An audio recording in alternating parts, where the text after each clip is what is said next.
Good evening, you're watching State of Business on our television. This is Zeenat Musafir and these are the headlines. CBSL expects temporary growth of 4 to 6% in inflation. Young entrepreneurs felicitated at the Moment of Truth organised by the YNF. News in details. Governor of the Central Bank of Sri Lanka, Dr. Indrajit Kumaraswamy, says that the CBSL expects a temporary growth in inflation between 4 to 6% due to the price revision of gas, fuel and milk powder. He also made the following remarks during the third Monetary Review Report briefing of 2018 held at the CBSL this afternoon. The Monetary Board of the Central Bank of Sri Lanka has decided to maintain policy rates unchanged with a view to stabilize inflation in the mid-single-digit levels in the medium term. According to the third Monetary Review Report of the CBSL, earnings from tourists grew by 16% from January to April, while worker remittances grew by 3 to 5% from January to March. CBSL expects a moderate 3.7% economic growth during the first quarter of 2018. Tightening cycle of monetary policy was over and that the Monetary Board was moving to a neutral stance. That was the overarching objective, and there is nothing that has happened since then to bring about a quick follow-up action. So really, if you look across the various indicators, nothing very much has changed significantly. The inflation has continued to trend down. Of course, it is now going to have an uptick due to the adjustments in administered prices of LP gas, fuel and milk powder. But as you heard in the presentation, we do not anticipate the inflation rate to go beyond our 4 to 6% band.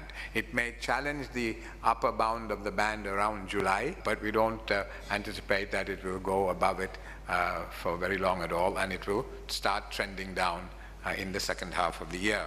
There was a little bit of an uptick in terms of credit growth and monetary aggregates, but that, as my colleagues have explained, was due to seasonal factors. The inflation expectations continue to remain anchored. There doesn't seem to be much wage pressure. Wage pressure continues to be muted. And of course, there is still an output gap. The growth rate for the first quarter is expected to be 3.7%, which is still well below the potential growth rate of the economy. When asked about the deal to sell some of the EAP Group key assets to a Singapore-based investment holding company, to which the CBSL has given approval, the governor made the following remarks. The investment in total amounts to 75 million US, which is about 11.5 billion rupees. The first tranche has come. The investment will come in two tranches, right? 43 and 32 million US. Of the 43 million, an initial tranche of about 30 million, little over 30 million has come in. The remainder of the money relates to the media business, and there are certain legal hurdles that need to be cleared. The process is ongoing. A media briefing with regard to the implementation of the new pricing formula for fuel was held in Colombo last evening. Speaking at the press briefing, State Minister of Finance Iran Wickramaratne made the following remarks. මෙත්පමණ කාලයක් රජය තමයි තීරණය කළේ මොකක්ද මිල වෙන්න ඕනේ කියන එක. භූමි තෙල් වල, පෙට්‍රල් වල, ඩීසල් වල. අපි ලොකු වෙනස මේකයි. අපි කියන්නේ මේක තීරණය කරන්න ඕනේ පාරිභෝගිකයා කියන එකයි. ඕක තමයි වෙලා තියෙන වෙනස. එතකොට රජය තීරණය කරනවා කියලා කියන්නේ මිල ඉහළට යනකොට සමහර රජය පාඩුවක් විඳලා අඩුවෙන් දෙන්න පුළුවන්. මිල පහළට යනකොට රජය ඒක පාරිභෝගිකයට ලබා නොදෙනවා. ඔය ක්‍රමයේ තමයි දැන් අවුරුදු 30 40කට තිබිලා තියෙන්නේ. මෙතන තියෙන ලොකු වෙනස ඇවිල්ලා මිල ක්‍රමයට යෑමෙන් මොකද මේක ජාත්‍යන්තරව ලබා ගන්න දෙයක් නේ ලංකාවේ නිෂ්පාදනය කරන දෙයක් නෙමෙයිනේ. ඒක ලංකාවේ නිෂ්පාදනය නොකරන නිසා එතකොට පාරිභෝගිකයාට ඒකේ වාසියත් ලැබෙන්න ඕනේ. ඉතින් අනිවාර්යයෙන්ම ජාත්‍යන්තර මිල දර්ශකය පහළට ගියාම ඒක පාරිභෝගිකයට ලැබෙනවා. රජයට ඒක ගන්න බෑ මේ මිල දර්ශකය අනුව. මේක ඇවිල්ලා මං හිතන්නේ මේක අපි ලොකු වෙනසක් කරලා තියෙන්නේ. මේක කාගේවත් ඌමනාවට කරන වෙනසක් නෙමෙයි. මං හිතන්නේ මේක ව්‍යුහාත්මකම වෙනසක්. We're going in for a short break. Do stay tuned for more news after these commercials.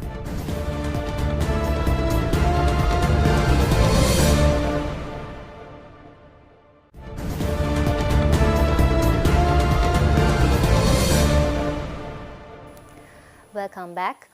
The Youth of Nation Foundation under the Carson's Cumberbatch Group conducted a special program in Colombo today titled The Moment of Truth to recognize and reward young entrepreneurs. Central Bank Governor Dr. Indrajit Kumaraswamy was a chief guest during the occasion.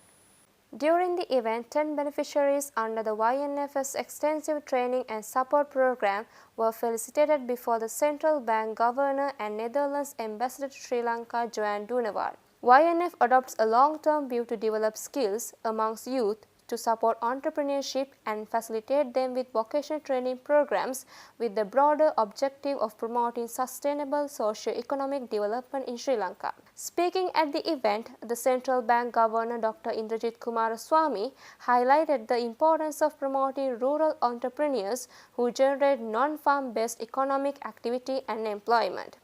Agriculture in particular, which employs 27% of the workforce of this country, only accounts for 7% of the gross domestic product.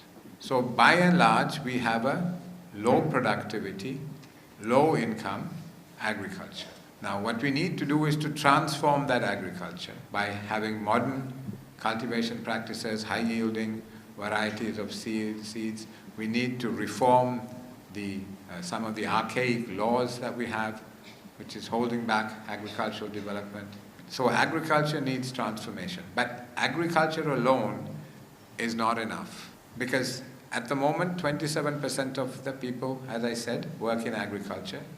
But for a country with our per capita income and level of development, there should be only 15% of people in agriculture. The 12% should be involved in other activities. So we need to develop rural entrepreneurs who generate non-farm based economic activity and employment.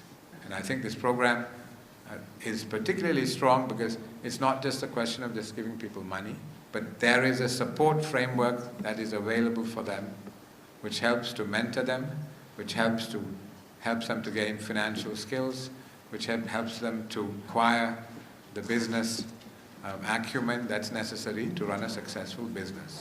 Meanwhile, speaking at the event, the Ambassador of Netherlands to Sri Lanka, Johan Dunewald, emphasized on the importance of conducting more CSR projects in Sri Lanka, which will help the business environment. The Netherlands aims to promote and realize the sustainable and development goals. So when we talk about economic development, we should definitely think about sustainability. And CSR, so corporate social responsibility, is therefore of crucial importance as it guides companies in their responsibility towards the community and the environment, both socially and ecologically. And adopting more CSR policies in Sri Lanka will contribute to economic growth that is both sustainable and inclusive. CSR Netherlands and CSR Lanka have therefore tied up cooperation with each other to match the Sri Lankan industries to Dutch counterparts to develop sustainable value chains. And by doing so, startups, social enterprises and SMEs will transform into sustainable businesses that can link up with businesses in the Netherlands and Europe. We're going in for a short break. Do stay tuned to see how the stocks performed after these commercials.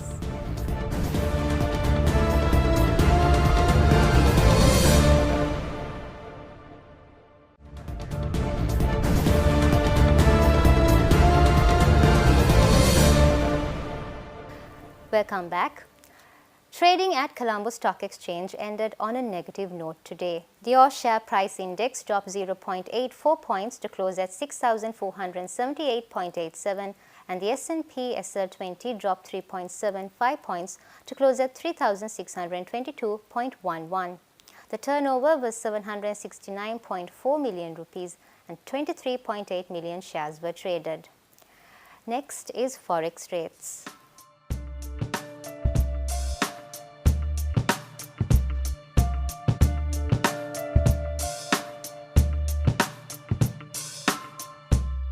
That's all the news we have for you today. Join us tomorrow with Biz Roundup on our television. Until then, take care and good night.